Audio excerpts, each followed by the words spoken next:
Impressive. Ah, my son. I was looking for you. What can I do for you, Your Eminence? I wanted to ask you. You are the son of Sara de Rice, aren't you? You see, your mother and I were supposed to meet here on this very spot. I was supposed to hand her a very important envelope. But I haven't seen her. If only Mother had told me why she was coming here. Anyway, I ought to take the envelope. It might have something to do with her disappearance. Listen, if it will help, you can always give it to me. Thank you, my son. I'll bear that in mind. I'd rather deal with her directly. Don't take it personally. Would you happen to know if your mother has arrived yet? Certainly, Your Eminence. Mother got here some time ago. I was hoping to find her when I arrived, but given the hour, she must be asleep by now. Right. I shall see her tomorrow, then. By the way, Your Eminence, I wasn't aware you knew my mother. Ah, if you only knew, my son. I hold your mother in the highest regard. She has rendered great service to the church, and her help is invaluable. I hope that you will follow in her footsteps. If only she had told me where she was headed. Nonetheless, our exchanges have always been discreet, and I should like them to remain as such. If your mother wishes to speak to you about us one day, I will not mind if she does so. That is commendable. But as we work together on a daily basis, it is surely just an oversight. Most certainly. You said you work together. What do you do exactly?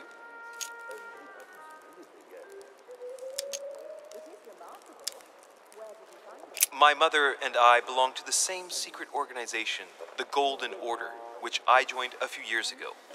Mother trained me, and I assist in her research. In other words, you can trust me.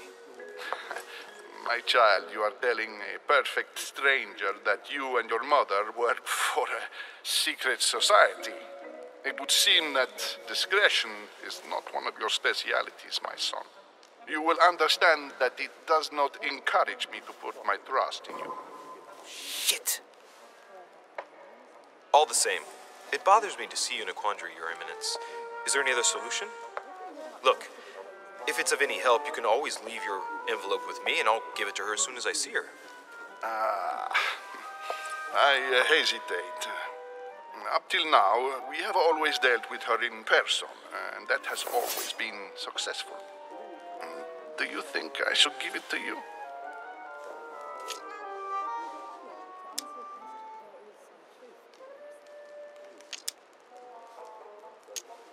Don't worry, Your Eminence. Your secret is safe with me. You know my mother's reputation. As her son, I will defend the de Riche's word with the same fervor. I would expect nothing less. Listen to me, my child. If I give you the letter, can you promise me before God that no one other than your mother will read it?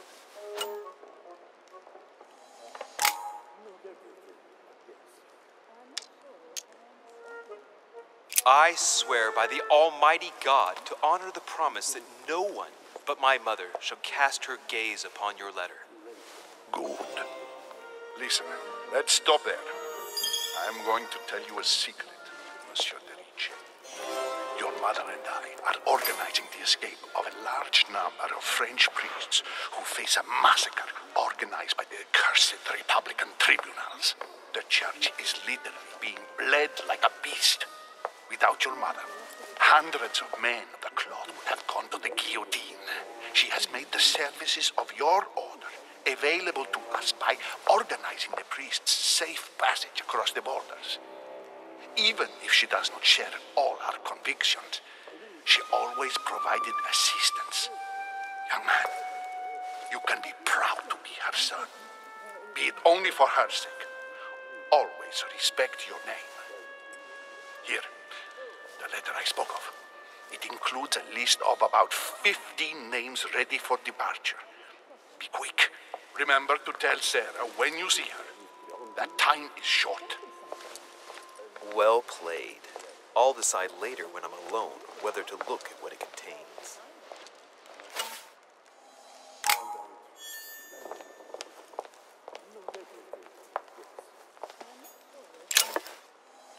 Devil's Thorn.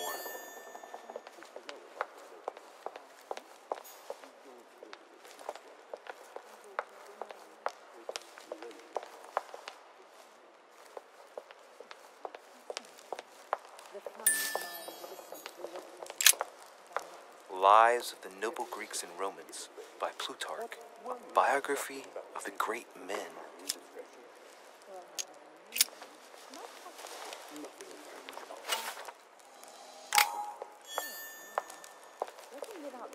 I thought my chimney was big, but this one is beyond belief. It's the least one can say. I've been longing for a warm fire for ages. Since I set foot on the island, I haven't ventured more than 2 yards away from it. Have you also just arrived? Oh, late morning, I'd say. Louis, come join us. Monsieur, may I introduce you to Monseigneur His Eminence, Cardinal Piaggi. He joins us straight from Rome. Oh, just call me Your Eminence. It's simple. George Washington, President of the United States of America. Delighted at last to make your acquaintance, Mr. President. Pleased to meet you, Mr. President. Louis Maurice de Richet. It is an honor to meet you. Young man, let's keep it simple, please. Let us forget our fancy titles. Nice to meet you, Louis. I should imagine you never thought you'd be in such company. I must admit that I didn't. It's the first time that I've ever met so many illustrious personalities. And you haven't seen anything yet. Generally, when Lord Mortimer organizes one of his receptions, there are over a dozen people here. They can't all be here yet, and you'll see, most of the time there's only the upper crust. And I noticed you were already getting to know His Eminence at the entrance. It's the perfect place to build up a network. What were you talking about, if you forgive my indiscretion? At the risk of disappointing you, we weren't conspiring in our corner, sir. His Eminence was simply telling me that he knew my mother and how much he held her in high esteem. It so happens that Monsieur de Richet's mother is to join us. Oh, pity. No scrumptious gossip or juicy tidbits, unmentionable secrets, or even money matters. But you'll see, it will come. Despite all the goodwill in the world, you can't stop people scheming left and right around here. Speak for yourself, sir. Well, my friends, do any of you know the reason why we're here this time? Not in the slightest. As for me, I've been invited by Sir Holm, a close friend of Lord Mortimer, but I do not know the reason why. You see, Louis, every time Lord Mortimer organizes a reception, he always finds a moment to set up a chat with all the guests. During which time we remake the world. Accompanied by gallons of absinthe and cussing. I'll leave you to imagine the result. So, if I understand rightly, Monsieur de Richet, you've come out here to join your mother. For what reason, exactly? Lord Mortimer asked me to come as quickly as possible to find my mother, who seems to have disappeared during her stay here. I took the first boat, and here I am. I'm so sorry. Don't be, sir. It's not your fault. Seriously, though, I know your mother well. Stay behind with me afterwards, and we'll take a moment to speak about her.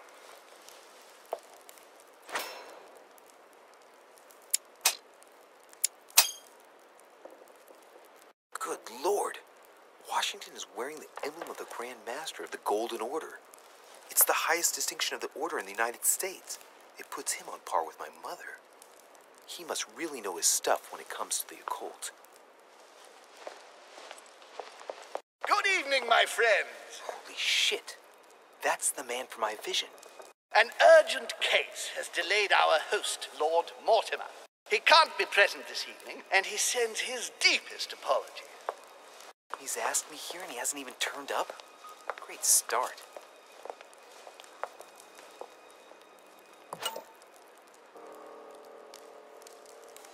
And now, my dear guests, a light meal is served in the small salon. For those who would like to, you're invited to follow me into the next room. My dear fellow, you must have read my thoughts. I shall follow. We'll have to be careful not to make too much noise. One of Lord Mortimer's guests is relaxed. Oh, We shall be quiet. Don't take it the wrong way, Sir Holm, but I have already eaten. Thus, I shall be happy to remain by the fireside. If you don't mind, Gregory, I should like to keep Mr. Washington company. Please feel at home. And you, sir? If I stay with Washington, we'll be able to speak about my mother. But on the other hand, I'd like to learn more about this home. I saw him in my vision. Let's see what Washington has to say. Sir, if you don't mind, I shall stay here. Do exactly as you please, young man. Louis, thank you for staying. Just like you, when I arrived this morning, I found out that Sarah had gone missing. I know your mother well. Don't worry. Emily is from the English branch of the Golden Order. And President Washington is in fact the leader of the Order in the United States. I didn't know. Sorry to have made you wait, but I didn't want to speak in front of the others. You did well. Secrecy and discretion are the pillars of our organization. If I can help in any way at all, please don't hesitate to ask, my lad. And if you have any other questions, now's the time. And you, Emily, what do you think of my mother? I only know her through the Order. The one time we met, we only exchanged a few words in a corridor of Parliament. And was the exchange courteous or impassioned? I'm not sure if I understand. Was there any reason for her to be angry with you? Under other circumstances, I would slap your face for even asking, but I'll put your lack of tact down to her disappearance. Know that your mother is a woman I would love to work with. Her reputation is entirely deserved. Mr. Washington will be able to tell you more. Mr. Washington, you seem to be very familiar with my mother. When did you last speak to her? Philadelphia, 15 years ago. Sarah often went back and forth between France and the United States. Yes, I remember those days. I didn't see her too often. Right.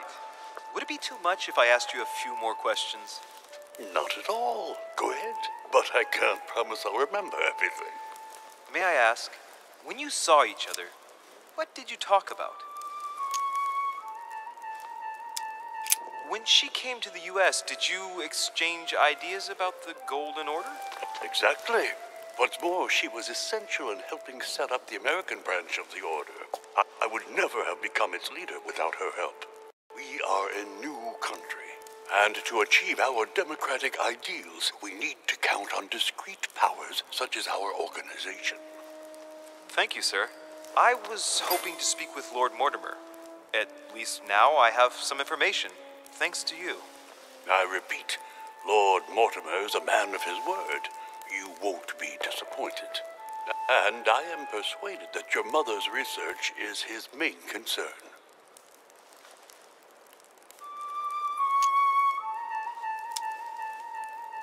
I wonder if Mother is still on the island. Could she not have taken a boat and left? I don't see how. No vessel can moor closer than 200 yards. Not to mention the permanent presence of staff and servants. There is one strange thing, I grant you. This island is barely the size of Delaware, and despite that, no one has been able to locate your mother. So my mother still must be on the island. Don't worry, Louis. I'm sure nothing bad has happened to her. Yes, I hope not. Careful, they're coming back.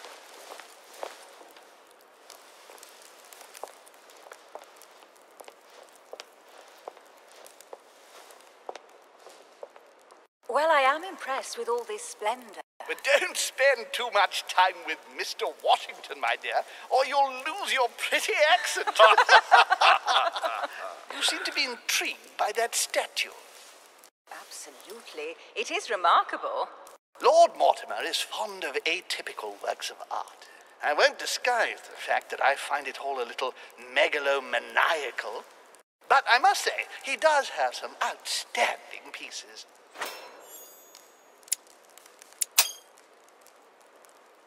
The statue is impressive, and so are the paintings. Rubens, the Caravage, Guignero. Lord Mortimer has very good taste, and the means to express it. Oh, I see our young sir is a connoisseur. Yes, in my spare time. Yet, I couldn't tell you who the artist of that painting there is. I think I recognize a theme, but the style intrigues me. Saturn devouring his son. Oh, well, you wouldn't know. And the artist is none other than Lord Mortimer. I thought for a long time that the painting wasn't finished, but my old friend assured me it was. Still, there's no accounting for taste. Not very conventional, but it sure does hold your attention. You will find that Lord Mortimer is not what one would call conventional, Monsieur de Richet. Sir Holm, who was that young lady with you? Elizabeth Adams, Mr. President. She would have liked to have stayed with us, but the poor thing is exhausted. Elizabeth Adams? Miss Adams is here to rest. You have perhaps already come across her in the corridors. She arrived a few days ago. I perceived her, but we weren't introduced. Rest assured, she is not here for the same reasons as yourselves. Consequently, I'm counting on your indulgence. On that note, it's very late. You must be exhausted. The servant will accompany you to your rooms.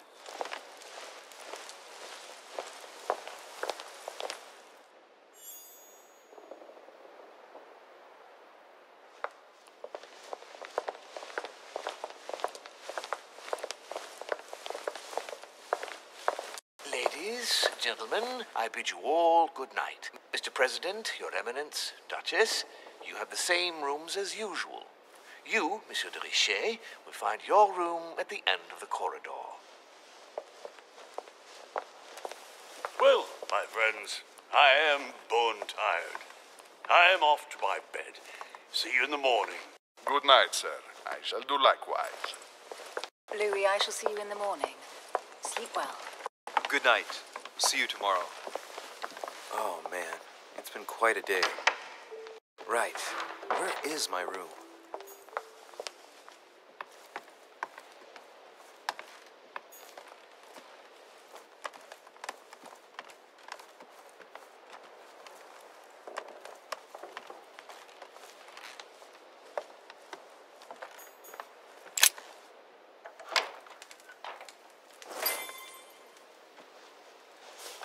Right.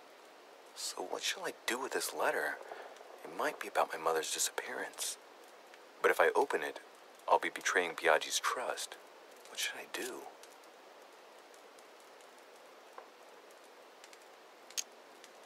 Damn. Can't wait to open it, but I gave my word to Biaggi, so... Too bad.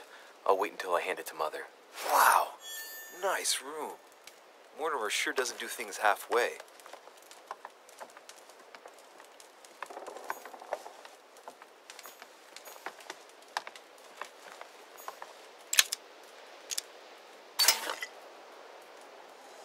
Golden elixir.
Your turn?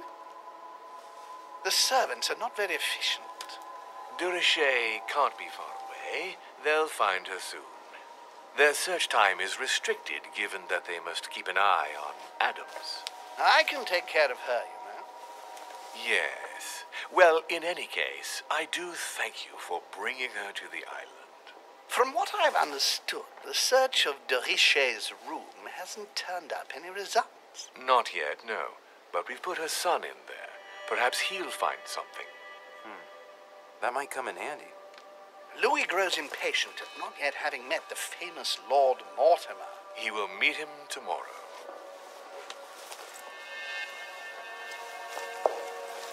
Oh, what a pity to lose a knight at the start of the game. Are you waiting for someone? A young French soldier. During our game of chess? Don't worry, Gregory. The game won't disappear. I'll have one of my men escort you back.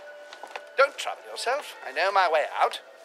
Ah, good evening, gentlemen. Please forgive me for this late hour. It is never too late, and we have much to discuss. One last move?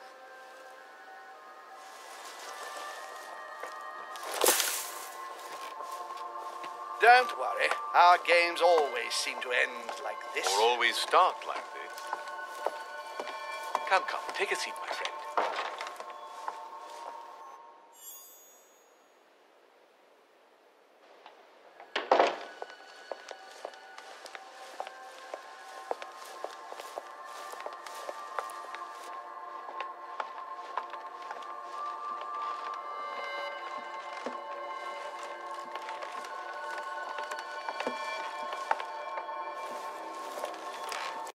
Nighttime stroll, Mr. President? There's nothing like it for a good night's sleep. Do not hesitate to ask a servant to show you back. The corridors seem quite safe. Peppermint, lime flower, and valerian. My miracle remedy when one can't get to sleep. A very good night to you, Mr. President. Thank you. And to you too, sir.